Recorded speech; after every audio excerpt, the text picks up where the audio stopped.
Hello and welcome to Staff Picks, the podcast for movie nerds by movie nerds.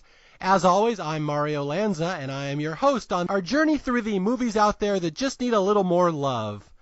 Our movie today is one that is near and dear to my heart. In fact, this is one of the most important movies to me, of course, of all the ones that we've done so far, just because this movie meant a lot to me as a kid, and it kind of breaks my heart that it's not really as revered and beloved now as it once was. And that movie, of course, is 1981's Clash of the Titans, featuring Harry Hamlin, the special effects of Harryhausen, and some wonderful topless shots and beheading scenes that you didn't see in a lot of PG movies back in the day. And my guest today, he is a professor of history, a professor of education, a friend of mine going way back. I'm excited we finally get to do a podcast together because we've been talking about doing one for a long time. I'm really excited to pick his brain since he is involved in education, and this is a movie based on historical work, so it's going to be a lot of fun. Welcome to the show, Mr. Jason Rasmussen. Hey, everybody. Good to be here. So, Jason, welcome to the show, and you may be my first teacher on the show. I'm trying to think back here. If you're not the first, you're one of the first. So I'm very excited that we have the stamp of a literary approval here on this one. Oh, I speak big words from time to time. Yes. Now, just right off the bat, are you a student of Greek mythology? Like, is this your bread and butter? Is this the kind of stuff you teach, or is this something maybe you just kind of had a passing interest in? Now, I have taught world history, both the ancient and up to antiquity and things like that. So I do have some background in Greek and Roman mythology, even some Norse, but not super crazy strong to where I know every single god and demigod and all this kind of thing. So, but you've read the Monster Manual, right? Oh, absolutely. Dungeons and Dragons for life. Okay. Why don't you give people kind of a background on your history with this movie, how you got involved with it, how old you are. I think you're within a couple years of me. I'm 44 years old. You're right around my age. So, like, this movie came out when you were a kid, right? That is correct. Yeah, I was 10 years old when this movie came out. The perfect time for the PG movie, is actually pre-puberty, so the boobs were only a side bonus. But, I actually remember riding my bike down to the movie theater, back in the day when it was safe to do so, and seeing this one a couple times in the movie theater. Yeah, see, I was just thinking the other day how I first got introduced to Clash of the Titans. I was 7. I'm 3 years younger than you. So when this movie came out, I did not see it in the theater, and I was trying to think how I got turned on to it. It must have been through the toys. Because I'm sure I don't have to explain this to you, but anybody who's younger than us would know that there was a huge line of toys and marketing and tie-ins with this movie, and they really tried to make Greek mythology cool to little kids. And it really worked on me, and to the fact that I ended up going to college and almost majoring in classics, which has got to be one of the most worthless majors you can have. But I almost did it, and it's 100% because I saw this movie as a kid, and it just blew my mind and opened my world to all these possibilities about mythology and monsters and creatures. So, like, to me, I hold this movie very special. Oh yeah, me too. Absolutely. It was like you said, the toys were the major thing. Having that toy Kraken was like you're the best kid in the block. People come play at your house, man. And then of course there's the Pegasus, with the wings that you could detach. But then it was Pegasus. I mean, heck, what more can you ask for? Did you have all the toys? I had Kraken. I had Pegasus. I think that was about it. I didn't have anybody else. I don't believe. Did they have an Andromeda figure? I don't believe so, no. Okay, so if you wanted to reenact this movie, you had to take like a Princess Leia and chain her to the rock or something, and then, because again, you can't recreate this movie without the major heroine. That's the whole plot point, right? I think we go much more with the She-Ra reference on that one. The Princess of Power has been captured and tied to a rock? I take offense at that, Jason. Okay, so, you can hear our back history. Again, this is one of these movies that was just so big for its era. And again, it came out in 1981, which is the same year as Raiders of the Lost Ark, which I remember them being almost equivalents, like what a big deal they both were. Would your memory kind of back that up? Oh, I agree, absolutely. Yeah, I saw this one in the theater multiple times, and back in those days, it was rare to see multiple movies in the theater multiple times. I think there was this, there was Tron, The Dark Crystal. I think these are a few of the movies that really, formed, like you said, childhood, and gave me a love of, Medusa and well, it wasn't really the Kraken, but the Kraken and all this kind of stuff, and of course Bubo. I mean, Bubo is just, the most awesome thing when you're 10 years old. Yeah, and that's the thing we really want to impart to people, that, we're speaking of a kind of an era that's long gone, these early 80s, but like Star Wars, Raiders of the Lost Ark, Clash of the Titans, Tron. I mean, these are the big movies of its era, and again, it's just kind of breaks my heart that this movie was it just kind of got forgotten and pushed aside. And then of course the dreaded, I'll say the four-letter word here, remake, when they start remaking stuff and it shits on your childhood, which I really don't want to get into the remake, but are you like me, do you refuse to see remakes, or are you cool with them? I don't refuse to see all remakes, but this was one I did refuse. Yeah, I just don't think that they can. I mean, as you'll come out here during the course of the podcast, I'm a big Ray Harryhausen fan. I think stop motion is great, and having it CGI and all this kind of thing and making it all action based, it's just not the same. Yeah, and that's okay. I'm glad you brought up Ray Harryhausen's name. I'll give a little background on this movie to people who may not know that it's again the first big Greek mythology movie I can think of. I know they had maybe some back in the 60s or 50s, but nothing to really this extent. And the big special effects era, or the big special effects guy of his era, was a guy named Ray Harryhausen. He did this stop motion, these claymation effects, which are very distinct. When you see, I'm sure you'd agree with this, when you see a Ray Harryhausen movie, you can identify it instantly, right? Oh, absolutely, yeah. And heck, if you look at it, my first name is Jason, and I was based off of Jason and the Argonauts, so hey. Wow, so are you in fact stop motion? Yes, that's why I stutter every once in a while. Yeah. So this Ray Harryhausen guy did all these movies, Jason and the Argonauts. He did some big ones back in the 60s and 70s, and this movie is really his crowning achievement. This was the last movie he did, and it's coming in an era when special effects and movie technology is kind of updating and modernizing, and there's not really a need for stop motion anymore. And so, like, this is kind of a movie with 60s special effects, and they're kind of charming how quaint they are. But again, this is the one he went out with a bang. He made this movie, he produced it, he did all the effects, and so, if nothing else, this is like the definitive Ray Harryhausen showpiece here. Oh yeah, and the thing is also is that his like you said, it's his pinnacle, and there's some scenes in the movie that we'll talk about that you couldn't tell these days if they were CGI or a real thing. So like for example, when we get to the scorpions, I mean we'll talk about that later, but scorpions you could not tell that they're stop motion. Yeah, and I've shown this movie to my kids. My son hardly ever comes out to watch a movie. He doesn't really like movies. He's more of a YouTube guy. He likes watching people play video games and likes watching them how they do that. But every so often he'll come out and watch a movie if I'm having it on TV. Clash of the Titans, he comes out and watches every time. And in fact, he just came out and watched it with me last night. And I asked him, I'm like, what do you think of the special effects in this? Do you think they're good, or you think they look crappy? And I was actually kind of surprised. He said, well, some of them don't look good, but for 1981, it's pretty amazing. That's his opinion. He's like, it looks pretty good for how old it is. And that was kind of my opinion as well, that you see, like, not all of the effects in this movie stand up well. There's a couple like Calibos I don't think works that well. The dog especially I've always been bothered by. But the ones that matter in this movie, the Kraken and Medusa and Pegasus in particular, I still think those hold up really well. I think they look fantastic even to this day. Oh yeah, Medusa blows my mind. I mean, and then after the recent rewatch of the film, I'm just sitting there going, it's so much more amazing what they could do with the stop motion. Thinking about how much work went into it, it was just beautiful. And Medusa comes across. Originally, they were going to do her with rubber snakes in her hair, and then Ray Harryhausen says, and they put the moving snakes in there. I mean, that's one of the things that just kind of is freaky about watching it. It's great. Yeah, you have to realize how much effort was spent animating every single snake on her head, because they're all individual.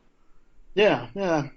But yeah, so again, the stop motion stuff, and I would argue, and I'm sure we'll get into this more, that CGI, of course, looks better and more natural, but I'd argue in a movie like Clash of the Titans, you don't want them to look natural. Like, I love the weird, ethereal stop motion where it's like halting, stopping, starting. They move, like, they don't move like a normal thing or animal or human would move. It just is kind of odd and off-putting, and I think that works so well, especially in the Medusa scene. So that's always my argument that, in a lot of cases, CGI might not be better because when it's done this old, weird, creepy way, it actually it has a better effect in some of these scenes.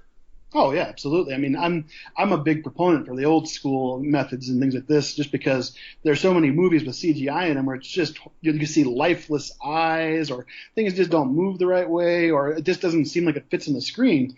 But stop motion, you got something to work with, and you can overlay that on the screen, in the actual film, and it looks like they're actually in the same scene. But like you said, it's a little jerky sometimes, or a little bit unusual. But that doesn't matter. There's something to look at that's solid. No, I 100% agree with you. I'm glad someone actually thinks of this like I do because, again, we are in the very small minority these days, but CGI maybe isn't always better because I know a movie like this will take hits. Like if you go to Rotten Tomatoes or you see like a modern audience reviewing this movie, that's always the thing they're going to focus on, that it doesn't look that good, that the effects aren't as good as or as smooth as you would see today. So it really kind of breaks my heart a little bit, to be honest. Yeah, and the thing with this movie is that I don't think people understand is this was almost one of a kind. I mean, it was its own story. It was unique. It was so different than other movies. Like you said, Raiders of the Lost Ark, it had a very a set hero and, go from point A to point B. But this movie had, not the anti-heroes in some cases, the gods, for example.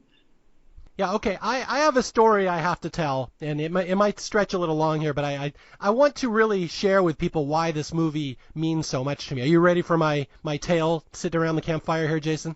Absolutely, positively. Okay. So, again, I saw this movie when I was 7, and it just opened my mind to all this world of Greek mythology and monsters and heroes and stuff because, like, as a kid growing up, I grew up in Spokane, Washington. It's not the kind of stuff you read about or hear about.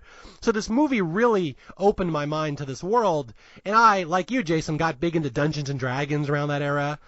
And I just had a lifelong fascination with mythology. And like I said, I ended up in college 12 years later, and I went to Santa Clara University in California. And my favorite teacher there was a guy named John Heath. He was the chair of the classics department. And I am not really I was never a great academic. I was never all that interested in school. But at Santa Clara, I just loved studying classics, and I had no intention to major in it. I just really loved this guy who ran the department. I would just hang out with him in his office, and we'd talk, and he made me laugh, and that's the nearest way to win my heart, is make me laugh.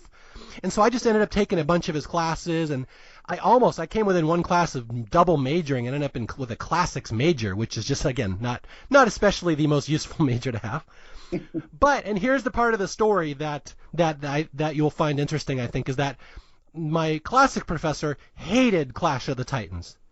Like, this was the bane of his existence because it's not mythologically accurate. And so he would just rail on it in class. He would say, I hate that movie. Kids show up in my class, and I want to teach them, the history, the Ovid and Metamorphoses and all the actual classic texts. And they come in here, and everybody knows the wrong stories because they know Clash of the Titans. So this was the thing. This was what drove him insane, that people come in there thinking that, Perseus flew on Pegasus. And he's like, that's not true. That's not in the books. That's Bellerophon. Perseus doesn't do that at all. Have you had stuff like that in your class where people come in, like, knowing the incorrect versions of stuff? I'm curious. Oh, my big one is the Patriot by Mel Gibson. Oh my God, I teach U.S. history as one of my many, but people come in thinking the Patriot is accurate and it's good and all this kind of thing. I tell students they can do book report or reports on any movie. They can do Pocahontas if they want to, but not the Patriot.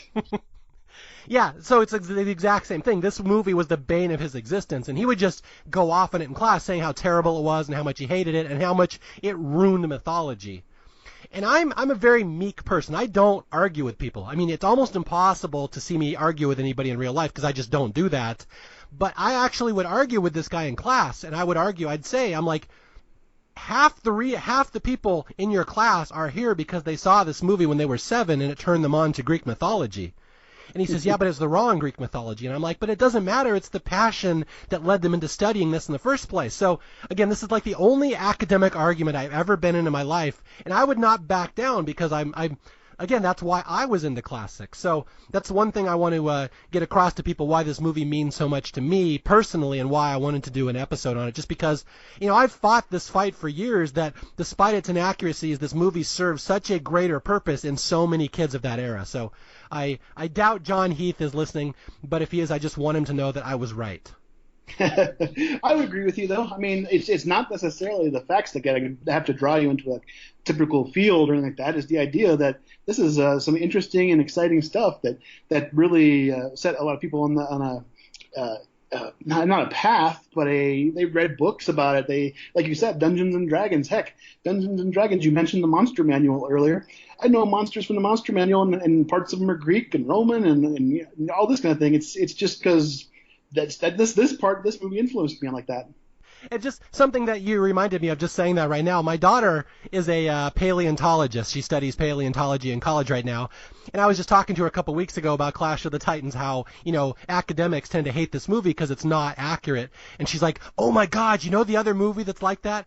And I will see if you get this. Jason, what is the movie that paleontologists might hate to the level that classics professors hate Clash of the Titans? Well, this is one my wife won't watch anymore, but Jurassic Park. There you go. That's what my daughter said. She's like, paleontologists hate that movie, and it's the exact same thing because it teaches incorrect facts about paleontology. But, again, it probably drove a lot of people into wanting to study dinosaurs in the first place. So it's one of those, is it doing more harm or good in the long run? Yeah. Well, when you start creating dinosaurs from DNA and all this kind of thing and realize that it just can't happen, well, it's just kind of let's let that slide for the movie kind of thing. Well, Jason, they spared no expense. All right, so are you ready to delve into the story of Perseus and Andromeda and Medusa and Clash of the Titans? Absolutely, positively.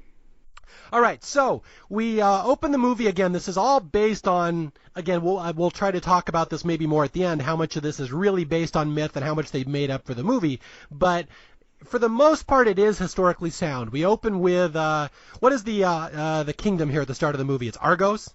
Argos is the beginning? Yeah, Argos.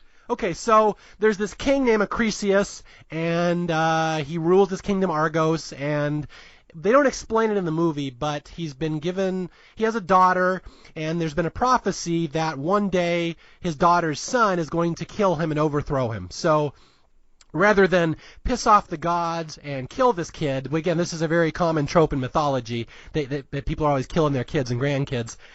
He decides, well, I'll just take my daughter and her baby and throw her into the ocean. They put her in a little coffin and the baby in there. And he's like, I'm not technically killing the kid now. I'm just putting them in a coffin and throwing them out to the sea, and whatever happens will happen. And so this will really drive the entire rest of the movie. This woman, Danae, and her son, Perseus, have been cast out into the ocean. Yeah. And the thing is, they jump right into it, too. They don't give you, a moment to get into past the credits. The credits end, and boom, they're setting these people off to the ocean. Yeah, so again, this poor mom and her baby have been thrown out into the ocean, and again, this is all mythologically accurate. All this is really backed up in the text, and then we cut up to Mount Olympus, and we see all the gods up there, and this is like all the big name actors and actresses in the day, and most of them are British. Who do we got in here, Jason? We got Sir Laurence Olivier as Zeus. Who else? We got Professor Maggie Smith is a younger, Maggie Smith. Who else do we have there? Of course, Harry Hamlin. Ursula Andress. Ursula Andress, of course, Aphrodite. Yeah. But it always throws me off when Maggie Smith is into anything, because I always see her as Professor McGonagall. So I just wait for her to cast a spell. Well, see, for me it's different because I must have seen Clash of the Titans 100 times before I ever heard of Harry Potter. So yeah, I just see her in Harry Potter. I'm like, hey, that's Thetis, the goddess of the sea. Yeah. Okay, so we're all up in Mount Olympus, and all the gods are just standing around in their robes, and Zeus, as he is wont to do, is fairly pissed. And he's like, that is my son, that boy Perseus. I am his father. How dare a mortal cast him out into the sea? And again, this is very historically accurate that For, I'll try to be a little sensitive here, but in mythology, it's one of the great things one of the great running tropes in Greek mythology. Zeus is forever going down to Earth and banging people, and he has thousands and thousands of kids all over the place. Well, not only having sex with people, but having it in many different forms too. Yeah. Human, goose, whatever it might be, the flavor of the day. Do you know how he impregnated Danae? That one I can't remember off the top of my head. This was a shower of gold. She was locked in the tower. Her father knew someday that she would give birth to a son who would destroy him. So she was locked in a tower, so no man could ever introduce himself to her or meet her. And Zeus, of course, penetrated the tower, came down as a shower of gold, and impregnated her. And so it's it's a classic Zeus move there. Yeah, Zeus gets around is all we can say. Yeah. So anyway, Zeus is mad that they're disrespecting his heir like that, and which again, he's got hundreds and thousands of heirs. I don't know why he specifically picks this kid, but he does, and he's like, well, guide this baby to an island and make sure he's safe, and at the same time, let's fuck up Argos real bad because I'm mad that this guy would kill his grandson. So, yeah, Jason, why don't you explain what happens to Argos here? Well, Argos has a really bad day. Zeus pulls out his action figures, in his up in Olympus there, and decides to destroy the town. So sure enough, we get our good friend the Kraken, and in that he of course floods the city, destroys it. We see some really good sets that get destroyed, things like this. We see some bad sets too, but for the time, there's some pretty good sets and things like this. And Poseidon just ends up sending out the Kraken, and then the Kraken goes back into his cage. Now, are you aware of the history of the Kraken? The Kraken is not historically a Greek monster, right? Right. It's different. They decided to change the name to Kraken, or at least this is what Harryhausen said, because it sounded cooler. Yeah. So right here, this is where my classics professor, his head starts spinning, that they literally just changed the name of the sea monster in Greek myth, and they name him the Kraken, which, like you said, sounds cooler, but is in effect a Norse sea monster. Well, like I said, my students get the gods mixed up, so Norse, Roman, Greek, it's all the same, right? Yeah, and even worse for you, Jason, the Kraken is played by Mel Gibson. Oh, God. Oh, I guess I can't watch Clash anymore.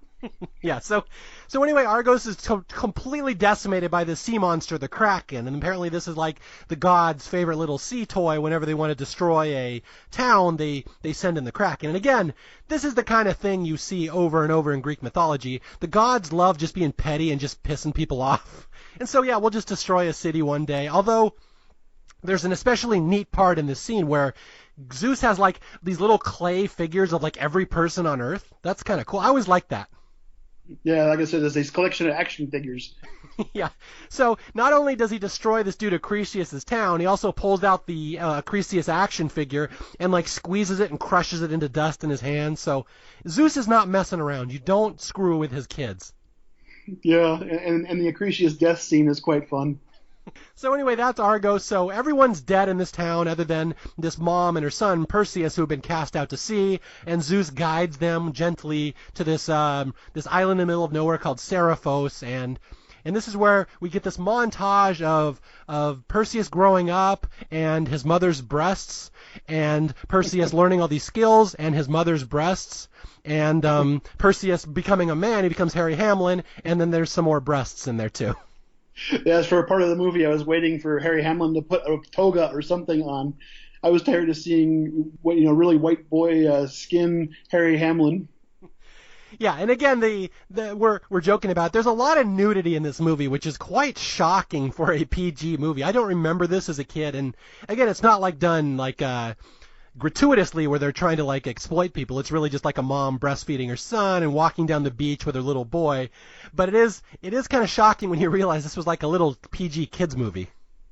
Yeah, and I think that's one of the things with like I mentioned earlier on social media is that early 80s there were boobs in every movie, and it didn't matter if they fit or not. There were still boobs in every movie before it got to the rating of PG-13.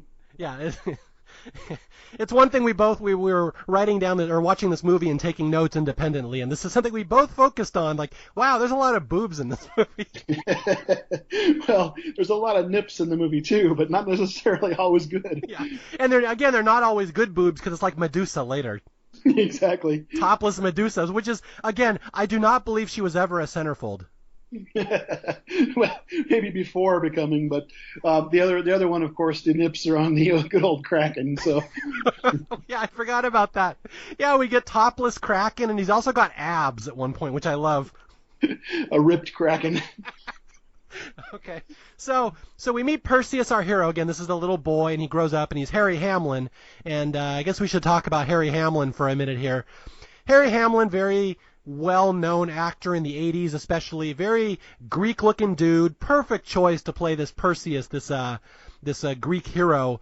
Although, I didn't know this. I just read this the other day that he, like, you kind of think he's this guy with this big hair who played these goofy roles, but, like, he was, like, a very accomplished academic student. He went to, like, Yale, and he, like, studied mythology, and, like, he was forever suggesting things in this movie that they should do that would make the story better because he, like, knew his mythology. So, I have to give a little shout-out to Harry Hamlin here for being a much sharper guy than I think people realize.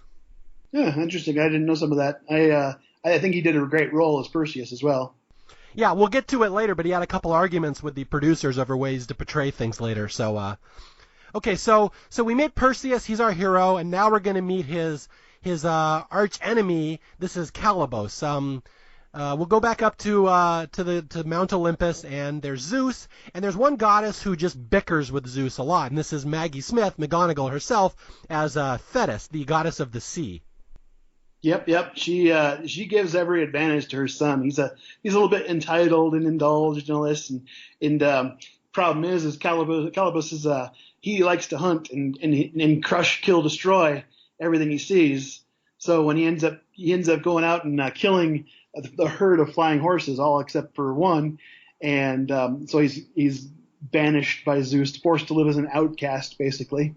Yeah, and not only does he banish him, but Zeus is like, Thetis, I'm going to make an example out of your son. He's like, my son is awesome. My son's amazing. It's kind of like Walk Hard here. You're like, wrong kid died. One of these things. Like, your son sucks, Thetis. He's killing he's killing the winged horses. He's just a spoiled brat. So we're going to exile him, and I'm going to turn him into a mutant. And he's like, we're going to deform Calibos into the most hideous-looking creature ever, with these horns, this weird face, this tail. And this is actually one of my favorite special effects in the movie, this transformation scene where Calibos turns from like a normal-looking dude into a monster. But it's all done in shadow, and it's a cool effect. Yeah, I was just actually about ready to bring the same thing up. I thought it was really neat because how do you do that? It's not drawn, hand drawn. There must have been some sort of special figure or something to do that. But yeah, I love that scene too. Yeah, and again, this will be Perseus' enemy, and Thetis is pissed. She's like, how dare Zeus take out his rage on my son? And of course, again, she's a goddess too. She has the same powers that Zeus does almost. And so, like, first she pleads with Zeus. She's like, my son Calibos was supposed to marry this princess Andromeda. And Zeus is like, yeah, I don't think so anymore. And so Thetis decides she's going to play a little game. And again, all of this is pretty historically sound. This is what these gods do. They just fight and they bicker, and they're like little kids in all the text. It's one of my favorite things about mythology. And Thetis is like, well, if my son can't marry Andromeda, then nobody is. And she basically curses the town that they're from. And I guess it's this whole thing with no man is going to marry this princess if my son can't. Ha ha ha. Yeah, Andromeda's got to suffer for that, and Calibos is going to suffer from Zeus, and Thetis is going to make Andromeda suffer. Everybody gets to suffer in this movie. It's a lot of fun. Yeah, it's just Greek gods having a big slap fight. That's basically this movie. Okay, so now Thetis is really interfering in the story. She's like, well, I've cursed this town. I have made this Joppa, that's the city that her son was in. Joppa is now the curse, the worst place to live. And, I think I'll just pick up Perseus from the little action figure playset, and I'll place him over into Joppa. And you get this cool little effect of this hand reaching and dropping Perseus down into this amphitheater in the middle of nowhere. And this is where the movie is going to start to take off. Yeah, and I think that's quite fun. He gets teleported to a new place, and wakes up and is like, what the hell? Okay, so Perseus wakes up, and again, he's a full-grown man now, and he's looking around. He's like, where am I? I went to sleep on some island, and now I'm in this amphitheater in Joppa. And he meets this local playwright named Ammon, played by Burgess Meredith. And I will say, all this 100% true to the Perseus myth. This is exactly what happens, I believe, with Perseus. He meets Ammon, and from here on out, though, it's going to take some weird turns. Yeah, and I like Burgess Meredith is perfect. He's a small little role in the movie, but he's perfect in like everything he's in practically. But he comes up and he says, "What do you mean you don't know where you are?" I figure it's kind of like the line from I can't remember. Dude, where's my car? He goes, or no, actually no, it's from a Euro Trip, and he goes, "This is not where I parked my car." So you just compared "Dude, where's my car" to Greek mythology. Well, there's a lot of tie-ins. And So Perseus is now wandering around this strange city, wondering where he is, and Zeus, we go back to Mount Olympus, and Zeus is pissed. Zeus is like, "You did what? You put my son in a strange city? How dare you?" And, the proper solution for Zeus would be to pick him up and put him back on the island.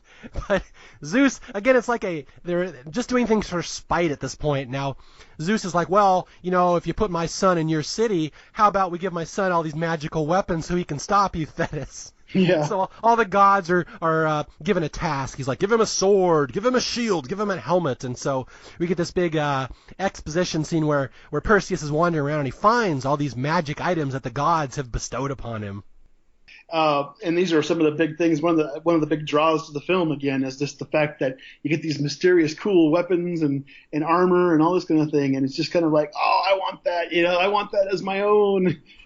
Now, do you know in the movie? I'll explain to people. He gets a sword, and the sword can cut through anything. There's a scene that can cut through solid marble. He gets a helmet that can make him invisible, and he gets a shield that's like impervious to anything. Nothing can penetrate it.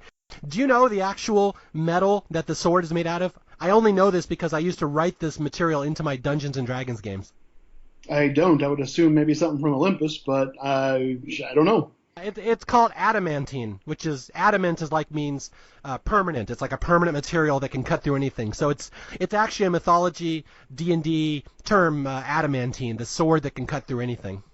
So you're going to say Wolverine versus Perseus? Exactly, yeah. Since we're going, dude, where's my car? We can throw in some X-Men in there as well. Well, they are kind of like gods, but anyhow, we'll skip past that. Yeah, so you get the voice of reason here, Ammon, this old guy, Burgess Meredith, and Perseus is like, well, why did I get these weapons? Why are gods giving me things? And Ammon's like, here's a hint, Perseus. If gods are giving you things, don't question them. Just take them. Yeah, I got the quote here. A divine gift should never be questioned, simply accepted. Yeah, and that's a very good life lesson. Do not question if gods are giving you things. Again, if someone asks you if you're a god, you say yes, correct? Oh, you stole my line.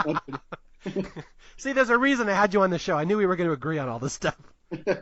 Well, the one thing that also is unusual about this is the shield talks to him. The shield is where he gets his message from the gods, basically. So the shield's a talking shield, it seems like. Did they have that in the action figure as well? Did you press a button and the like Sir Laurence Olivier's voice would come out of the shield? Yeah, and he started taunting the other gods. Yes. Now, did they have the gods? See, I was not. We were poor. I could not afford these action figures, the Clash of the Titans Titan ones. Did they include the gods as well, or were they just like the main characters? I think it was just the main. I remember Harry Hamlin and Perseus. I mean, not Pegasus. Sorry. Harry Hamlin and Pegasus and the Kraken and Medusa. But I don't remember like the minor characters if they had toys for those. I think they did. Did they have like a little Burgess Meredith figure? Yeah, probably. Who knows? He's probably just doing the same role he does in every other movie, but doing it well. Did they have topless Perseus's mom? That was the you had to mail in for that one. Yeah, just send in the box tops to get the topless woman. Yeah, we don't talk about that. Okay, so Perseus has been given all these gifts, and he starts exploring this city of Joppa, which has been cursed by the goddess Thetis. And this is where he goes into there's like a marketplace, like a bazaar, and he wanders over there, and he's like, what is this city? And like there's, Captain Exposition, the guard, who's going to explain everything that's going on. He's like, well, there's a princess up there, Andromeda, and she was supposed to marry this guy, Calibos. He was cursed. He cast out into the swamp. now she's available to any man. Any man can walk in here and marry this woman, but he must answer a riddle, and if he fails the riddle, he's put to death. So it's kind of a dark little town these days. Yeah, and even you can tell that her mom is not very excited about this either. Yeah. Yeah, that's the thing. The mom, her daughter was going to marry this famous prince, and then the gods stepped in and just because they hate each other, they screwed up her daughter's life. So, yeah, the mom is not thrilled, but it's this ritual that all these men will come up and, ask for Andromeda's hand, and they ask the riddle, they fail the riddle, they're burned alive in front of the whole town, and Perseus is like, why would people do that? And the guard's like, well, she's very beautiful. I'm like, well, okay, got it, now I get it. And she was a very beautiful actress, actually. But I did want to take a step back momentarily, if possible. We talked about the gifts from the gods, and when he comes into town, he actually puts on his helmet, which makes him invisible. But the thing that drives me crazy about his helmet making him invisible is you can see his footprints. But if you look all over where he walks, he's walking in dry sand or dry dirt and like, things like this, and he's leaving footprints in sand like that. I think the helmet adds about 100 pounds. Either that or like King Kong Bundy was playing Perseus in those scenes. Stunt double. Oh, sure, I can't bring in Dude, Where's Your Car, but you can bring in the WWF. Hey, look, it's my show. I'm making the rules here, Jason. So Perseus, he puts on his helmet of invisibility and he walks. He goes up in the middle of the night, he goes up to Andromeda's tower because he wants to see. He's like, who is this beautiful woman that everyone's dying to meet? And he goes up and there's this really long extended scene where apparently every night, like, she becomes like a ghost. Part of her body, transmogrifies out, and she is flown. Like this giant vulture flies down, and he's got a cage, and she comes and gets in the cage, and she's flown out to the swamps where, again, her betrothed lover Calibos is out there, and every day he creates a riddle for her, and it's like an impossible riddle. Nobody's ever going to get this. These are like New York Times crosswords riddles. Sunday crosswords. Yeah, these are the Sunday crosswords. So Perseus sees every night that Andromeda gets flown away to learn these riddles, and he goes back to Ammon, the old guy, and he's like, how can I find where she's going? I want to marry her. Like, he apparently pops a little Perseus boner right when he sees her. Although we should say him spying on her in her room at night when she's sleeping, a little creepy, right? Well, it goes even further than that. He's not only walking into her room invisible, perving on her, but he's also goes up and he touches her hair. Oh no, I'm going to bring in Manos, the Hands of Fate. Now he's Torgo. He's fondling her hair. Don't displease the master. Must find flying horse. Yeah, so Perseus is like, how can I follow this vulture and get out there because I'm perving on this girl and I really want to meet her. And so Ammon's like, well, there's one way. Turns out that there's this flying horse named Pegasus, and no one's ever tamed him. He's untamable. But if we tame him, maybe we could fly on him. And Perseus is like, yeah, let's do that. Yeah, and of course the thing is that another thing that drives me crazy about this movie, little pet peeves here and there, is that Perseus hangs out at this one little pond out there, right? And sure, he might not have been tamed before, but just hangs out at this one pond. So like, it seems like everybody knows that he's there. Yeah, you think it would be easy to tame, although this is the water scene. I think we talked about this earlier, where Perseus goes and scoops up some water in his helmet and feeds it to Pegasus. Yeah. And, yeah, Jason and I both wrote this in our notes. He's got this helmet of invisibility, and he's scooping up water and giving it to Pegasus, and we're like, wouldn't the water be invisible? Well, another thing that gives me in this scene, too, is when he's getting ready to capture Pegasus, right? He's going into the invisibility helmet. Great, okay, good way to sneak up on a horse. But then he decides, after putting on the helmet, to pick up the lasso. Yeah, so the lasso is not invisible, but Perseus is. Yeah, exactly. Well, and then when he finally captures Pegasus, well, the spoiler, he captures Pegasus, but when he finally captures Pegasus, he ties Pegasus to this tiny little log in the middle of the desert. It's not tied down. It's not one that's a tree that used to be. It's just this little log, and Pegasus is like, yep, I'm captured now. Yes. Okay, this is where I will speak up for my classics professor here, and I will say, again, in Greek mythology, Perseus had nothing to do with Pegasus. This is the one thing that really, really chapped his butt, my professor, because he's like, in mythology, Perseus had winged sandals. I think they were a gift to him from Hermes, something like that. and he could just fly around, which would look really goofy in a movie. And so Ray Harryhausen's like, well, we'll just throw him on Pegasus and he can fly around. But in Greek mythology, there's a hero named Bellerophon who flies Pegasus. Perseus has nothing to do with him other than, as we'll see later, Pegasus was born out of the blood of Medusa. But again, this is where the myths really start getting mixed up right here. Yeah. Well, and the thing with Pegasus, too, and not necessarily in regards to myth, but this is, again, I briefly mentioned Ray Harryhausen earlier, is that, I mean, the stop motion on Pegasus is pretty intense. It's, like you said, it's choppy in some areas, things like this, but you're talking about a flying horse back when, you didn't have this kind of stuff in movies. And to see that kind of stuff, to see a flying horse going off with Perseus on his back is just like, wow, I want one. Yeah, no, I was going to say that. I would argue that might be the best Harryhausen effect in this movie, which is impressive considering the Kraken and Medusa are in here too. But the Pegasus one, I think, just looks awesome. Yeah, I'll argue Medusa, though. That's fair. I mean, it's a 6 of one, half dozen of the other. But the Pegasus one, it's really funny when I watch it now, because I'm thinking, why would Pegasus, like, I'm explaining it to people who maybe have never seen it. Pegasus is flying in the air, and he's got these huge wings, but he's running too. So it's this odd effect of him running like in midair, like Curly and the Three Stooges, kind of, as he's flying around. Yeah. And I was wondering that. I'm like, why would he run? That wouldn't make sense. And my daughter just happened to be watching this movie the other day, and she's like, well, Dad, if they had Pegasus's legs just hanging there, he would look like a mosquito. He'd be flying around with the legs just dangling. So, and I've seen Harryhausen actually defend that as well. He's like, I just like the way it looked with the legs running. I thought it looked cooler. Yeah, and he actually has a little bit. I watched on the making of stuff, and he talked about the wings on Pegasus actually being a challenge because originally the wings were much smaller, but they said there's no way a horse can get airborne with tiny wings. So he made these giant, massive wings for the Pegasus, which makes it look a lot more natural to me, at least. No, I agree. I saw that interview as well, that he'd have these little butterfly wings. Like when they'd animate Pegasus in movies prior to this, he'd always have these little baby wings. I'm like, yeah, I don't think that's going to work. Yep. So we go back into the swamp now, or we go to the swamp of Calabas. Yeah, here we go. Okay, big long chase scene where Perseus is flying after the vulture who's carrying Andromeda. He's following her, and they go to the swamp. This is where Calabos, the exiled prince, lives, and again, he's this horrible creature. And Perseus kind of lands, and he has his little invisible helmet, and he walks around with his 500-pound stunt double with his giant footprints. Yeah. And he sees the riddle, the next riddle, and Calabos, of course, writes down this riddle, and the riddle for the next night's bonfire is this ring that Calabos has on his hand, that's kind of a dick move. Nobody's ever going to answer the ring on Calabos as the answer. Mm-hmm. What's in my pockets? Yes, exactly. So Perseus learns what the riddle is going to be, what the answer is going to be, and he's fooled the system. He's beaten the system. This is like cracking blackjack in Vegas. He's figured out the code.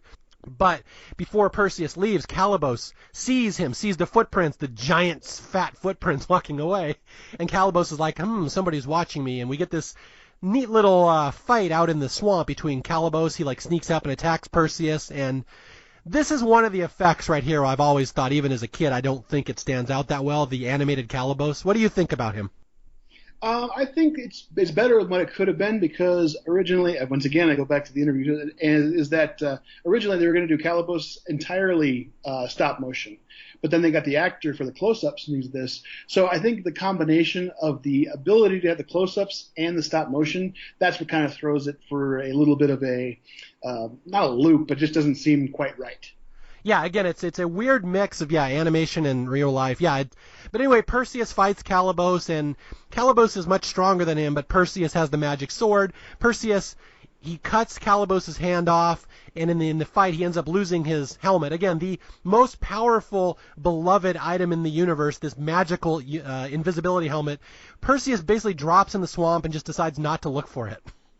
Well, yeah, and I think I brought that up with you before our podcast here, is that this swamp is 3 feet deep, if that. He knows approximately where it's at. This helmet is uber powerful, and he's like, I'll just get something else maybe. Yeah. So anyway, if we have any listeners out in Joppa, go out into the swamp and maybe you can find that helmet, and it would probably fetch a pretty good price on eBay. I bet it's probably still out there. You just start trolling for it. No reserve price. Bring out your metal detector. So anyway, Perseus has saved the day. He defeats Calibos, and we'll come back. Calibos will come back later. Don't worry about him. So Perseus goes back to Joppa, and it's the next night when Andromeda is being presented with a suitor, and she's in the church. They're in this church, the temple of the goddess Thetis, and Perseus strides in, the big man. He's like, I've been perving on your daughter. I've been touching her hair, probably fapping too. I'd like to marry her now. And so, the daughter's like, Andromeda's like, no, like, don't, please, no, you'll never solve this riddle. And Perseus is like, yeah, try me. And so she asked the riddle, and he's like, well, look, it's the ring on Calibos' hand. And he actually literally pulls out Calibos' hand that he cut off, throws it down, and says, how you like me now? And just like that, Perseus and Andromeda are going to be married. Yep. Love it. Maybe first sight there. She recognized Perseus, but I'm wondering if she recognized him from a dream, though. Or did she recognize him for the fact he creeped on her and touched her hair while she was lying there? Well, it turns out she has a high-tech security system, so she was just reviewing the footage, I think. Yep. You're that guy that stands over me with his pants half down. I know you. The dentist. Yes. So anyway, they're going to get married, and I love this. I love the chutzpah here of the mom. So Calibos is furious that Perseus has cut off his hand and has humiliated him, and Calibos comes back and prays to his mother in the temple. He's like, punish them! And the mom's like, well, I can't. That's Zeus's son. I can't do anything about it. And Calibos is like, punish everyone he loves. Punish Andromeda. Kill them all. And the mom's like, yeah, okay. And so, as luck would have it, Cassiopeia, Andromeda's mom, will immediately give Thetis a reason to destroy their city, this is where we cut to the next scene, and again, this is the wedding of Perseus and Andromeda, and the mom, Cassiopeia, is like, I welcome all of you to my kingdom, where I give away my daughter today, the most beautiful creature in the world, even more beautiful than the goddess Thetis herself. And again, that's one other thing you learn about Greek mythology. There's many, many, many, many, many stories in mythology about how do not compare yourself to a Greek goddess and say you are more beautiful than them. It will not end well. And not only do they do it, but they do it in Thetis' own temple. And this is not going to go well. Yeah, she does not like this one bit. So she decides to take her wrath out on them as best she can. So she just destroys the statue in the temple there, which barely misses Cassiopeia, and of course she's pissed. She says, you better recant this, take this back, and apologize for the injury in Calibos, or we're going to take your daughter away. I don't think she even gives them the opportunity to apologize. She just says, basically, you have insulted me, you have insulted my son, and Cassiopeia's like, no, please, goddess Thetis, the one we worship, I cannot believe I just dissed you in your own temple. And Thetis is like, this is unforgivable. She's like, in 30 days, you will take your daughter, and you will chain her to a rock. And, by the way, she must be a virgin, so haha, Perseus, none of that. Yep. Yeah, and if you don't do that, we will send the Kraken, and it will destroy Joppa just like it destroyed Argos. Ha ha ha. Thetis is up on Olympus going, mirror, mirror on the wall, and the answer's Andromeda. So, suffice it to say, Andromeda's wedding day could not have gone worse. Not only does she not get married, her mom has insulted the goddess, the city's about to be destroyed, she and her husband do not get to have sex tonight. If you ever wondered how someone becomes a bridezilla, this is the event that would do it right here. Yeah. And poor Cassiopeia is finally saying, hey, my daughter's getting married. Oh, son of a bitch. God damn it, what did I do? Okay, so the Kraken is now set to come and destroy the city in 30 days, and so Perseus is racking his brain. He's like, I want to get some. Like, how do I stop the Kraken so I can bang my wife? Like, this sucks. And so Ammon, the old playwright, says, well, nobody can stop the Kraken. He's an immortal. He's like a titan. Like, the gods design these, I think titans, if I recall, are like even above gods or like equivalents of gods or something like that.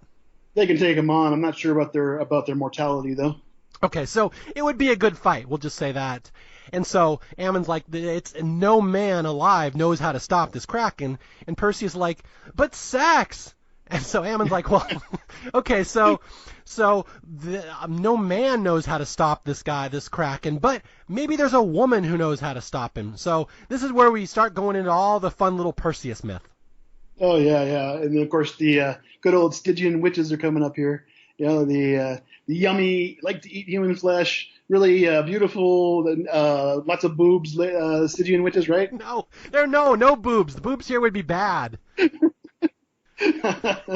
Okay, yeah, to explain what we're talking about, there's these creatures in Greek mythology. I think they're called the Graea, Graea or something like that. They are known as the Stygian witches in this movie, and they're three blind women like seers, and they're, hundreds of years old. They're all straggly, and again, this is not good boob material. You don't want them in this scene.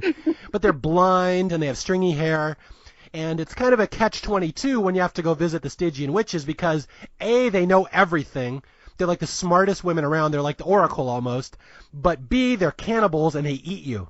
So it's kind of a rough situation here that Perseus has to go visit these Stygian witches. And Ammon even tells him, he's like, well, we've sent messengers out to them before, and the messengers always die. So it doesn't really work out that well for us. Well, that makes sense. Let's just get going then. If nobody's come back, no problem. We're good. We still got a sword and a shield, right? Yeah, but no Pegasus. Pegasus, at a certain point, gets kidnapped by Calibos. Calibos is still on Perseus's butt. He's kidnapped Pegasus. So Perseus and a bunch of men, and I think Andromeda and Ammon, I don't know why we're dragging Ammon around with us because he's like 80, but we're dragging him along, and they're going to go out and visit the Stygian witches. Yeah, they say, we have a flying horse. To Pegasus, 3 days would be no more than 3 hours. Oh, there goes that plan. Calibos goes out to good old Pegasus Lake, which is, again, apparently everybody knows where it is. He whips Pegasus, and then they capture him, basically. And then Perseus' men come up and go, hey, come on, Pegasus. Come here, boy. Come here. Pegasus? The hardest creature in the universe to find only hangs out at one lake everybody knows about. Yeah, exactly. So Perseus and Andromeda ride off to find the witches, and Andromeda seems to actually have a mind of her own. She has thoughts, She's actually a pretty strong character here. I've kind of forgot about that. Yeah, she's not just a trophy wife. Well, I mean, it just proves she wants to have sex as much as Perseus does. Well, they're young. The lifespan back in ancient Greece might have been a little shorter, Yeah. She's like, I'm 19. This is middle age, Mom. I haven't had sex yet. We need to solve this. Don't you want a grandchild? Yeah, the mom's like, I saw the start of this movie. Grandchildren are not the end-all, be-all. They cause a lot of problems, young lady. Now, do you want the pleasure of introducing our next character, or... I'll take this one. All right.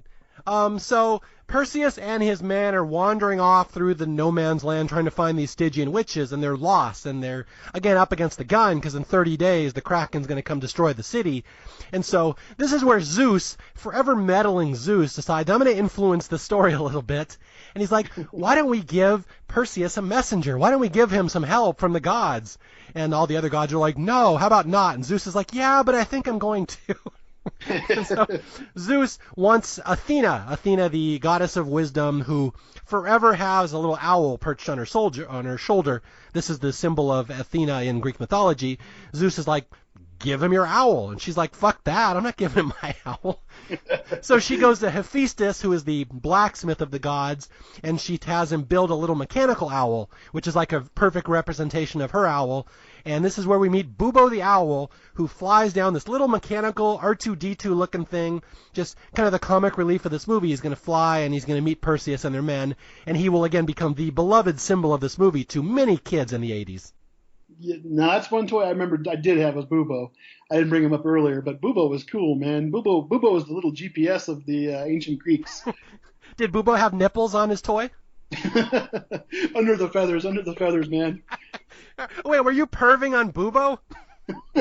I wore my invisible helmet. Okay, and I just have to say, I'll let you explain after this, but I always thought, like I said, my classics professor hated this movie so much, and I thought he would hate Bubo. Because Bubo, if you watch this movie, you realize there's no way that thing was in Greek mythology, this little mechanical owl. And I always assumed this would be one of the things that really stuck in his craw. But surprisingly, it wasn't. He would always say, he's like, well, at least Bubo's kind of based on mythology. Like, Athena had an owl, and, like, Hephaestus could make anything. So, like, I could see that at least that was based in mythological teaching. So he was actually okay with Bubo. But then he'd go like, but Calibos, they just made him up. There's no Calibos in mythology. So Bubo was okay on the okay list. Calibos was not. Check one. Yeah, Bubo was cool too. I mean, Bubo just, I mean, he, like you said, he's the comic relief. He clicks, he wheezes, he bumps into things, he falls over, he deactivates, reactivates. I mean, he does the whole thing. But like I said, he's a little GPS. He leads Perseus and Andromeda straight to the Stygian witches, Yeah. and we get one of our first senses of romance right here in the idea that Perseus holds Andromeda's hand. Wow. That's a good first move, especially since they're already married. Things move slower back then. Okay, I have to say, a lot of people will criticize, and I've read reviews, that they criticize Bubo, saying he was a ripoff of R2-D2 from Star Wars. And just for people who don't know, this came out 4 years after Star Wars, so that would have been fresh in people's minds that Bubo was really just like a mythological R2-D2, although I'm assuming you saw some of the same interviews where Harryhausen denies that. Oh yeah, yeah. And it's actually his coworker that did most of the creation on Bubo, and they just put it in near the end. But yeah, I wouldn't compare him to R2-D2 by any means. R2-D2 actually had ability to do things other than fly in loop-de-loops. Yeah, well, yeah, and I think they said they had prepared Bubo long before there was ever a Star Wars. This movie was in development for like 10 years. So, again, even though a lot of people, even a lot of reviews I read now even just say that they put in Bubo just to appeal to the R2-D2 crowd, I can see there's probably some functional reasons to have a mechanical owl. It's probably easier to animate. Like, it would be much tougher to animate a real owl, so I can actually see why they would do that. Oh yeah, well, and Athena won't get rid of her owl either. Yeah, these gods, man, they're just difficult. Well, I wonder if there's ever going to be repercussions for Athena also for disobeying Zeus directly. Yeah, it's an odd thing because they're all gods and they all have immortal powers and can change time and space, yet there's a clear hierarchy. So, like, at what point can they defy Zeus and stand up to him? It's just weird, like, when they're all fighting over stuff. Yeah. Okay, so why don't you lead us through the Stygian witches? This is one of my favorite scenes in the movie here.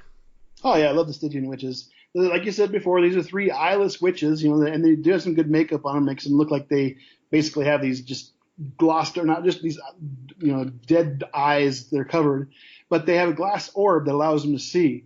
So they see Perseus walk in, and they realize that this young man's walking in, and everybody's clamoring for this eyeball because they want to see this young stud. Say, "Come on closer, Perseus. It's okay. We can't hear you." Of course, as Perseus moves forward, this human hand comes out of the pot and just kind of moves around. And in this pot that they have boiling some form of liquid, hand comes out, moves, and goes, and they push it back into the pot. So Bubo flies in, does his thing. He actually is useful. He steals the eye. Way to go, Bubo. Yeah, I got Bubo. Bubo is our hero. Okay, so Perseus makes the plan obvious, by yelling out to Bubo, saying, "Hey, grab the eye." So the witches are like, "Huh? What? Bubo, what?" And by that time, the eye is gone. So the witches grovel around looking for the eye, and Perseus says, "I'll give it back to you if you answer my questions." So he asks his question, and I'll hand it back over to you in a second here, but it says, "How can a mortal man face and defeat a Titan?" And at this point, the witches just start cackling and laughing and give their answer. Do you remember what that was? No mortal can defeat the Kraken. Ha ha ha ha ha. It says not even 100 men could defeat a Kraken or a Titan. Yeah. Okay. One thing here. The Stygian witches, again, these are based in Greek mythology. I know a lot about them. In mythology, do you know what other thing they had, Jason, besides the eye? Oh, the string of fate? No, they also shared one tooth. Oh, yeah. Yeah, these three blind sisters, they had one eye they had to share so they could see, and they also had one tooth that they had to pass around to eat, which I don't know how much of a difference one tooth is going to make, but okay. But yeah, so there's no tooth in this. But yeah, so Bubo takes the eye, and Perseus says, "All right, I have your eye. Tell me how to defeat the Kraken." And they say there's only one way, and that is if another Titan can stand up against this Titan. And so they said there's this Medusa, this hideous woman with snakes for hair and the ugliest face ever, and anything that sees her, living or dead, will turn to stone. She's so ugly. And they said, get the head of Medusa, show it to the Kraken, it will turn to stone, and you will defeat it, and that's the only known way in the universe. And then they point out, by the way, you might want to have to kill Medusa because she's not just going to give you her head. Yeah, well, and they're also, her blood is deadly venom as well. Yeah. And this is where one of the Stygian witches screams out her little phrase of glory here. You know which phrase I'm talking about? This is the Clash of the Titans line. A Titan against a Titan. Yeah, okay. I have to explain that line. This is one of the big moments in the movie where one of the witches realizes the Kraken is going to face Medusa, and she screams, "A Titan against a Titan!" Although, in theory, Medusa was not a Titan in Greek mythology, and not only was the Kraken not a Titan, he wasn't even Greek. So this is the kind of line that the mythology professors would really have a problem with. Where although I will defend it by saying I don't think she's saying a Titan in the classic sense. I think she's saying a Titan as in something giant and powerful. So it's one of these things where you get the words mixed up. They probably shouldn't use a Titan against a Titan because that word means something else in Greek. Yeah, I agree actually. And the thing is that if he is able to use Medusa's head, of course we're talking about two, like you said, very large, dangerous creatures. I mean, deadly creatures going against each other. I think that's the big point, is that it's a Titan versus a Titan, a big, strong boss versus a boss. Yeah, again, and to go back to my pro wrestling analogy, this is like WrestleMania.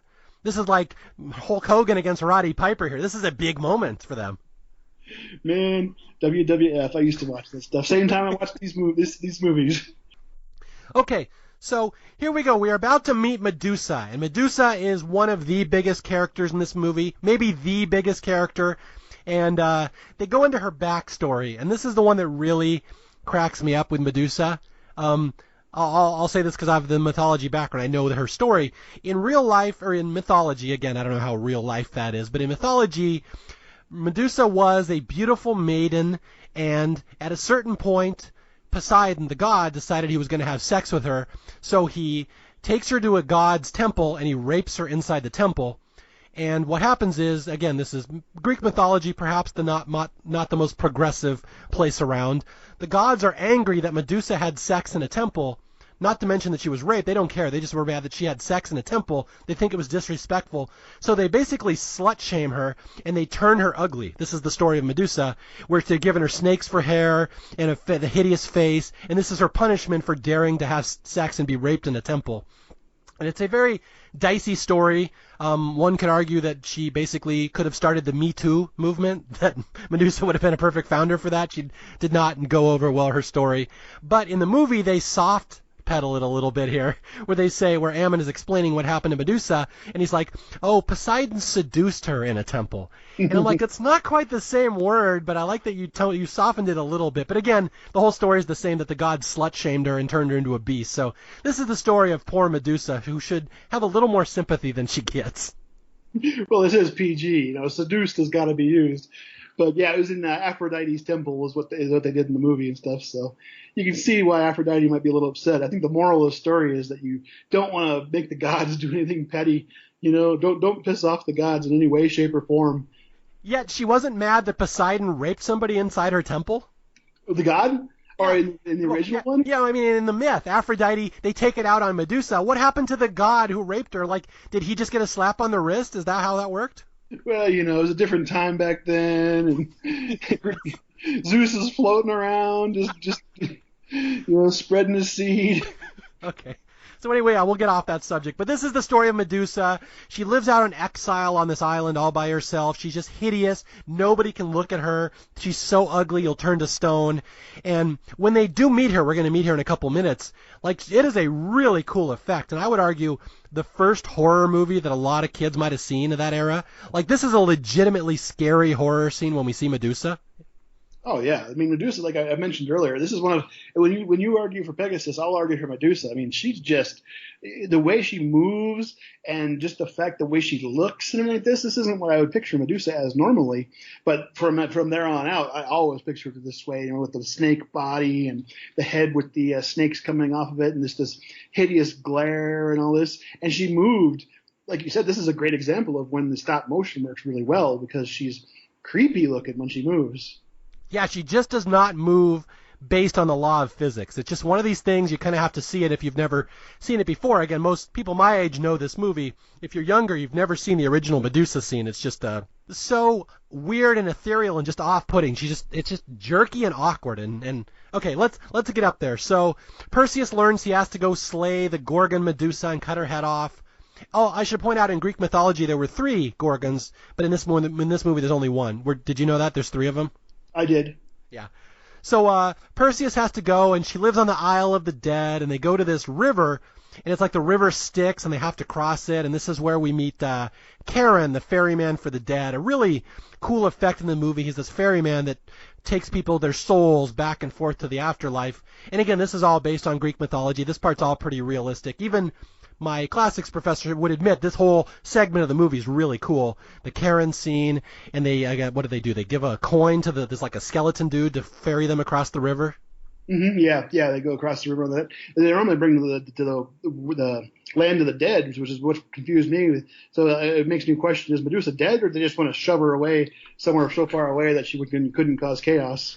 That is a good point. If it's the Isle of the Dead, why is she there? And why is she so successful? We get to the island, there's all these men turned to stone. How many people are popping by the Isle of the Dead? Well, sometimes the boat gets a little, or the Sharon gets a little bit sidetracked, goes to the wrong place. They were thinking they were going to a Olive Garden. So Charon sometimes is drinking like the Exxon Valdez captain, and he goes to the wrong island. It's just it's an honest, simple mistake. Yeah. So anyway, Perseus and I think 5 of his men are ferried across, or how many? I wrote it down here. There's the exact numbers are very important here. Perseus and 5 soldiers cross the river Styx, and it's really eerie scene with the skeleton dude in the mist, and they end up on the Isle of the Dead. And this is where they're searching around, and they're looking for Medusa, and this is a very tense scene. And there's like runes, and I think you pointed out in your notes, they wouldn't really have ancient Greek runes yet, but apparently they have them in the movie here. Well, maybe she turned the runes to stone, and just maybe the invisible helmet came into play somehow. So people were perving on Medusa? So they get out there, and there's statues all over of men that have turned to stone. And this is where we meet another one of our fantastic Greek creatures, Ray Harryhausen creatures. The 2-headed dog jumps out, and they get attacked by this completely stop-motion animated 2-headed dog. Yeah, they were going to base this off of Cerberus, the 3-headed dog originally. But one of the things with stop motion, and Ray Harryhausen brings this up, is that doing hair in stop motion is very difficult. And if you look back at like King Kong and things like this, you can see when he's like on top of the tower, you can see like the hair is kind of like jerking around here and there. And that's what he said he kind of ran into with this dog, this 2-headed dog. And so they kind of changed up their tactics to play it. And unfortunately, I agree with you. This does come across as being one of the times that stop motion doesn't necessarily work as well. Yeah, and it's funny you say that about the hair. I didn't know that, but I do remember when Monsters, Inc. came out, and Pixar, they created Sully, all the blue monster with the hair. And at the time, they said that was their most impressive animation feat they'd ever done because hair is like almost impossible. So yeah. I can actually see that. Yeah, but this is the 2-headed dog again. In Greek mythology, you have Cerberus, the 3-headed dog who guards Hades. They couldn't do that in the movie, so they make it a 2-headed dog, which, to their credit, actually, there is a 2-headed dog in Greek mythology called Dioskilos, and in the end credits, they even say that's Dioskilos. So they actually got it right. So again, my myth professor would tip his cap to this one. They actually did it accurate here. You can blame Harry Hamlin on that. Yes. So anyway, Dioskilos takes out 1 or 2 of the men, and her Perseus ends up killing it with a sword, and it's kind of corny looking. It's the one effect that I don't think holds up real well, but it's okay because we're about to get to the effect that really holds up well, and that's Medusa. Yeah. One thing before we go to Medusa, with the sword, which cracked me up when I watched the movie this time, is there's a boa constrictor wrapped around Perseus' sword. A boa constrictor, scary. Does Perseus have a fear of snakes? And then when he finally does get his sword that will cut through anything, where does he stab that 2-headed dog? Right in the butt. It's a butt shot. He split it in another place. So wait. So Perseus is going to take on Medusa, who's unkillable, yet he's terrified because there's a boa constrictor there? Yeah, he was afraid of snakes. I don't think he's in the right place. Well, it does tie in with Raiders of the Lost Ark then, so I guess it makes sense. Yeah. I don't see Sala anywhere around, though. Well, Sala is one of the statues. Medusa turned him into stone when he was perving on her. You mean the statue that Perseus knocked over right as he walked in? Yeah, oops. Crash. Oops. Sorry. Okay, so here we go. One of the great scenes, and again, to a kid who was 7, 8, 9, 10 years old in the early 80s, this is a terrifying scene. This is, like I said, the first horror movie I think a lot of kids would have seen, where Perseus is down in Medusa's lair, and there's flickering lights all over the place, and it's like there's shadows. And Medusa's kind of lurking. You can hear her. She's got this, like a rattlesnake sound effect. You can hear her tail. And she kind of lurches out of the shadows at one point. And again, just the way she moves, she doesn't even have legs because she's a serpent underneath. And she has to crawl, and she's topless. And again, it's all in shadows. And you see a lot of, like, just silhouette of her against the wall. Just genuinely unnerving scene here. Well, and if anything else, one thing that doesn't get recognized as much as it should is just the lighting in and of itself. Because the environment, if it was lit in a bright room and things like this, it wouldn't have nearly the effect. The darks, the reds, the light from the torches coming off the walls. It just, like you said, it just makes Medusa look that much more menacing. Yeah, and you never really get a straight-on shot of her face until there's one scene where she turns someone to stone and her eyes turn green and she looks right at the camera.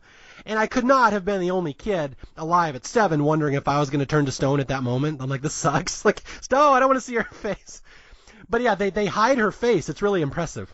I was a far more mature 10-year-old, so I knew that I wouldn't turn to stone. Yeah, see, I needed those 3 extra years of wisdom to know that. So anyway, Medusa takes out her, I think Perseus is down there with 2 of his men. She shoots one of them in the back. She's got this bow. She kills him. This other guy, she turns to stone. And then it's just her against Perseus, and it's a kind of a cat and mouse game. She's kind of stalking him, and he's trying to use his shield to use as a reflection where he can look at her and see where she is. And apparently, I don't know, loophole here where if you see her reflection, it doesn't work. I don't know if that would really be the case. Well, the thing that drives me crazy, too, is that Perseus walks into her lair. He's walking onto the island. He knows Medusa's there. He knows she turns people to stone. And at first he walks into the island, and he's not even using the shield. Then they get into her chambers there, and he's walking around with the shield just down over his nose and mouth and the rest of him. But his eyes are, like, looking around like, where is she? Yeah, that's not going to work, Perseus. That's like when you're on a plane and the oxygen mask comes down and you just put it over, like, part of your nose but not the whole nose. That's basically what he's doing. So Medusa walks in. She's got her bow and arrow as her weapon of choice. She's been shooting guys left and right. And then, Perseus is looking around. And then here's where it gets kind of a little bit unusual in his choice. The shield talks to Perseus again. It does this thing. And what he does is he says, oh, well, the most obvious thing to do is this shield that's protecting me, let's just throw it on the statue across from me and hope it lands right in the arms. Yeah, well, that's part of the action figure set where the magic shield, you could throw it and it would stick to things, apparently. It's got a sticky side. Yeah. So we get this thing where Medusa thinks she's stalking Perseus's. She thinks she sees his face. She thinks she's stalking him. It's really his reflection. In a very awesome, tense 1981 little kid movie moment, we have, I think, the first beheading ever in a PG-rated movie where Perseus reaches out, cuts off Medusa's head in a very graphic scene. It goes flying off, Pamela Voorhees style from Friday the 13th. And then she starts clutching at her head and falling down and, like, writhing. And I was reading that the censors had a really big problem with this scene, which it didn't cross my mind until I just read that the other day, that again, this was the first beheading scene in a movie, and they were dead set they were not going to cut her head off because the censors said, if you do that, we can't show this movie to kids. It won't be PG, and especially I think in England. A beheading was an automatic X rating in England at the time. Did you read that? No, I did not know that.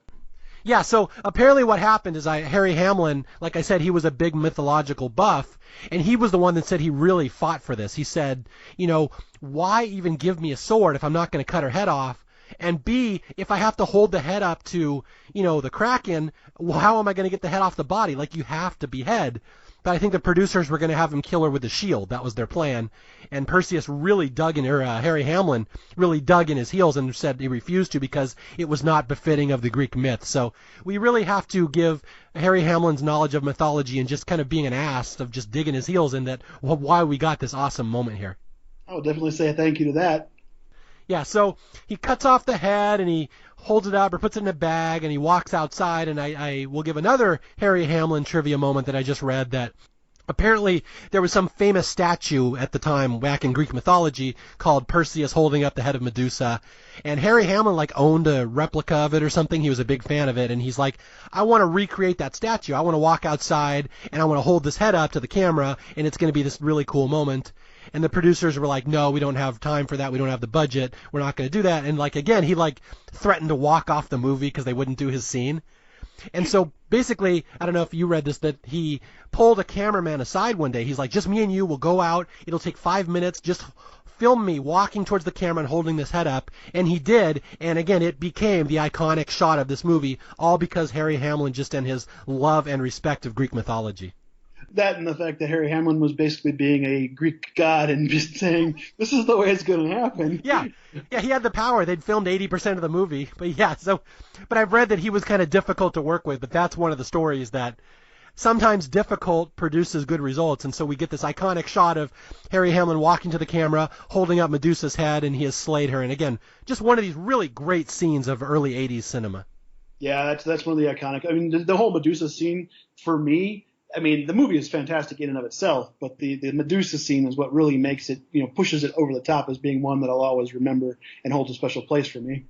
Yeah, and again, what people might not remember if they haven't seen this movie in a while is that's not even the big showdown. We are about to get the big showdown now.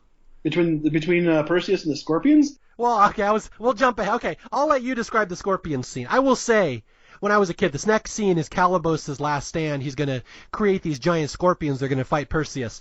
When I was a kid, this was my favorite scene in the movie. It's not so much anymore, but I love the scorpion scene. Oh yeah, it's a quick one, but but like I mentioned before, the actual stop motion on it is some of the best. I mean, they look like giant scorpions, and the action between the characters and the scorpions looks like it's actually happening.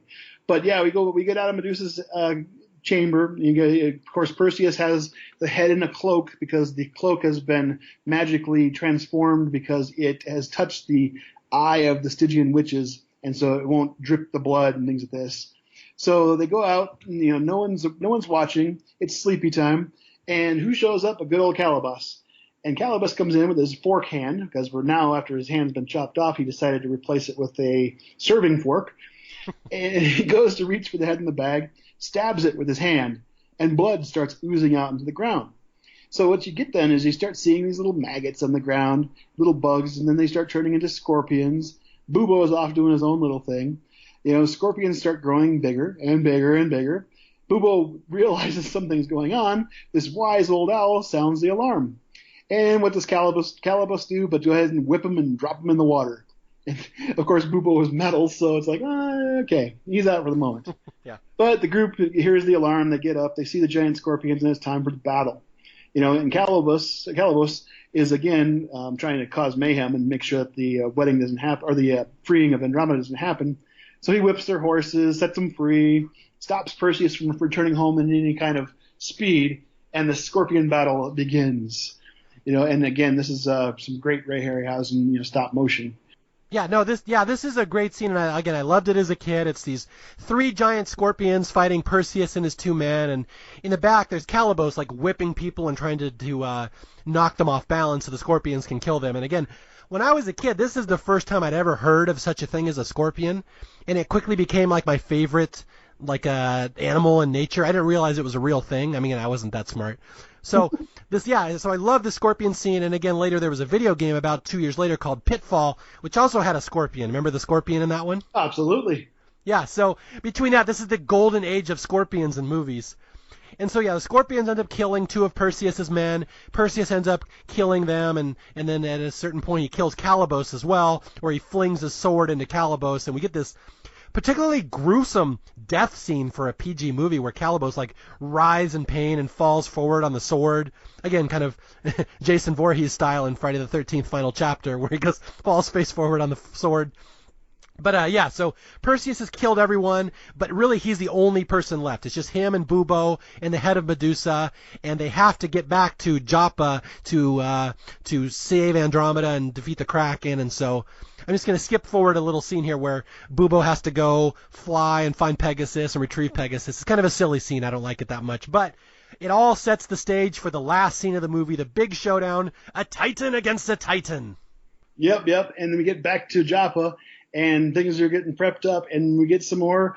This time, not full frontal, but we get some side boob and butt from Andromeda.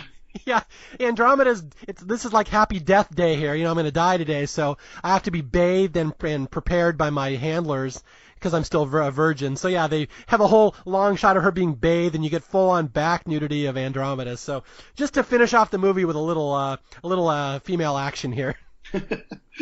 Yep. And then, of course, they're all tying her down to the rock in the middle of the ocean there, or not the middle, but off the shore. And I always wonder, why are there giant chains just hanging there on this rock? Convenience. Yeah. Those are the classic sacrificial virgin chains they just happen to have there because they're sacrificing so many virgins to the sea. Only on days that end in Y. Yeah. So Perseus comes back to Joppa, and he's got the head of Medusa, and he collapses. He's just exhausted after his voyage, and he falls asleep. And of course, Zeus cannot leave well enough alone. He's like, how about we just wake Perseus up? And he picks him up and wakes him up again. So Zeus, forever until the end of this movie, meddling with the story. Well, he read the last chapter first.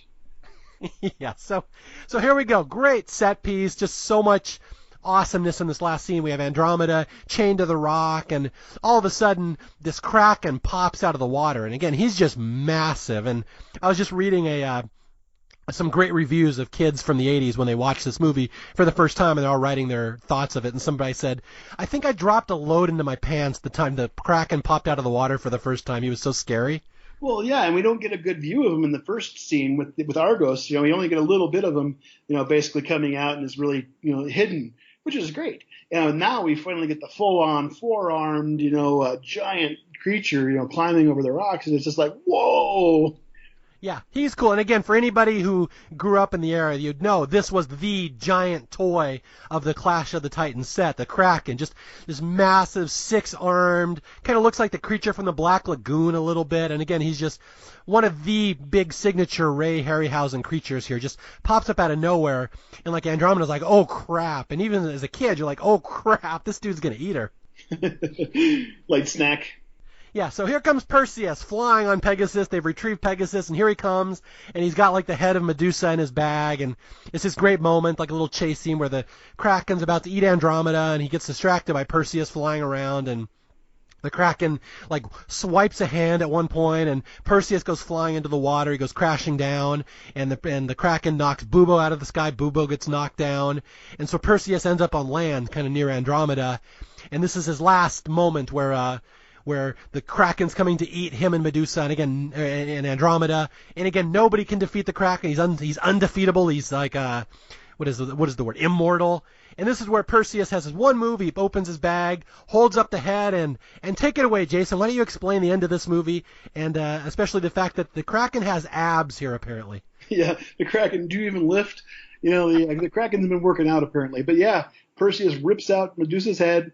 Thankfully, the eyes are facing away from him, and shines it at the Kraken, and sure enough, Medusa's head basically comes to life. The eyes glow the bright green, this putrid green, and we start seeing the Kraken just turning a little bit grayer and a little bit grayer, and then from that, the massive amount of weight of stone that he's been turned into starts cracking and crumbling and falling apart.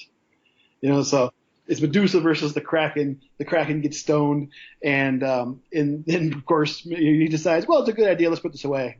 Yeah. Yeah, he throws it. He throws it in the sea. I'm just thinking about the poor little fish down there, Maybe a nice sea turtle's floating by, and all of a sudden, Yeah, Perseus immediately turns half the Aegean Sea into stone right there. So anyway, Perseus, like you said, he holds up the head, and thank God it's facing away from him instead of towards him. That would have been hilarious, as that was a take from the movie, the first take. Perseus holds up the head, and he has it backwards, and he ends up turning himself to stone. End of movie. Yeah, I think that would be more of a Polish myth than a Greek myth at that point. So Perseus saves the day. He frees Andromeda. He kills the Kraken. He throws the head of Medusa out to the sea. And again, you think plastic straws cause a lot of damage out in the sea. The head of Medusa is going to be even worse. But you got to figure also there's probably some not so couth people in town that decide they might want to go fish that thing up and use it for their own purposes later on. Oh, yeah. Okay, so that's a little public service announcement for our listeners in Joppa.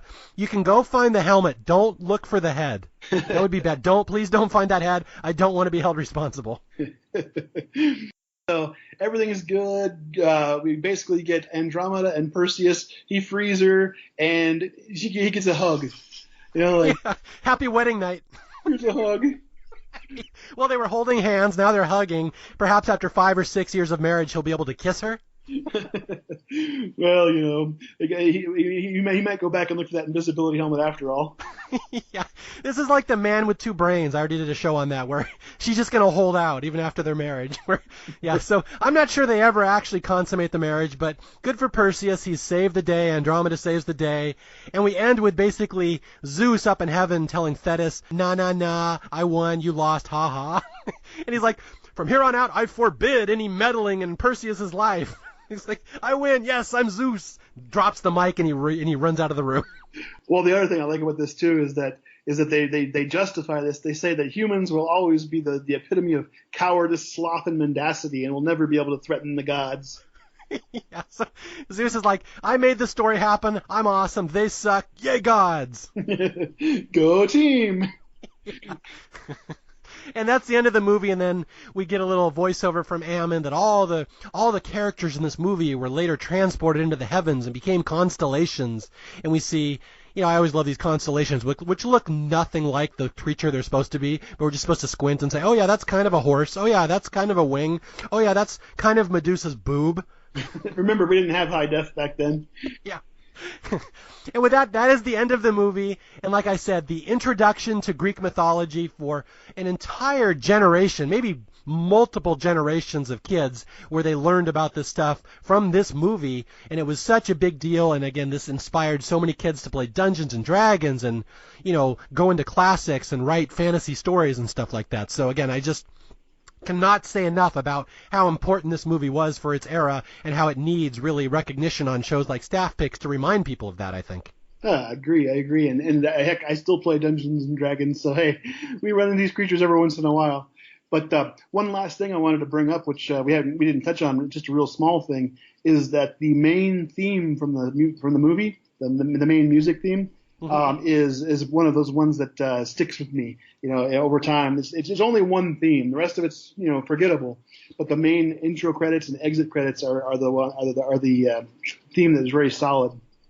Yeah, no, I agree that, this is one of the iconic themes of its era. It would be so cool if I started this episode with that theme, but I didn't. I chose a song from ELO instead because I thought that was more important.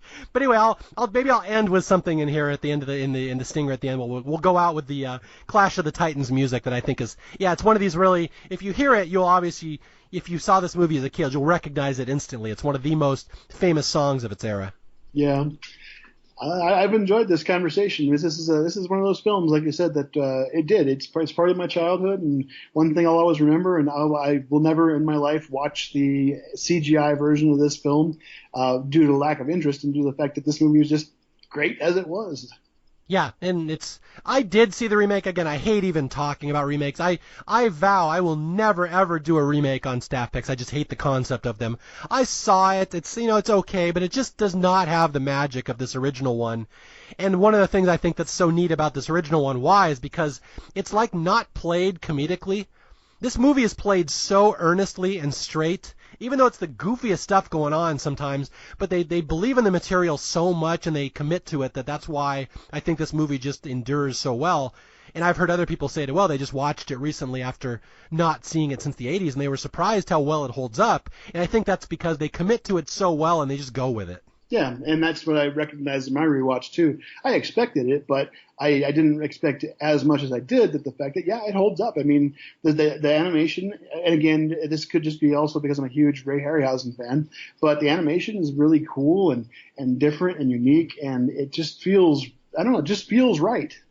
It does. It's, again, maybe the last of its era. Again, this is the last of the stop-motion movies. It was Harryhausen's big parting gift to the world. He died a couple years later. But, yeah, it's just I watch it with such fondness, and And again, I really had a fun time talking about it with you because, again, we're both we're versed in the history of the stuff, this classic and mythology and stuff. So it's fun nerding out about this stuff that I've always found Greek mythology awesome and just at times unintentionally hilarious because the gods are just so ridiculous and some of the stories are so over the top. So it was fun having someone who appreciates this kind of stuff as much as I do.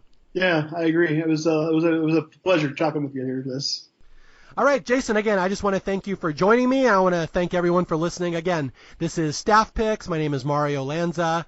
You can reach me if you have any feedback, staffpickspodcast@gmail.com, or you can reach me on Twitter @MarioJLanza.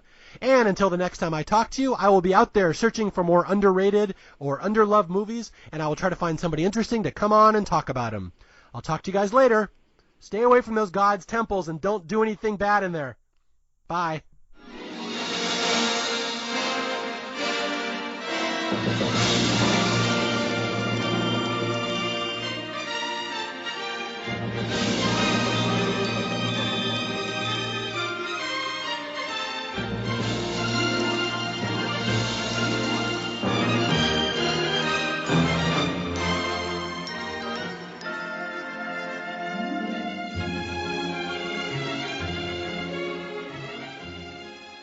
I give Andromeda the most beautiful of all prizes, more beautiful than anything on earth or in heaven, even more lovely than the goddess Thetis herself.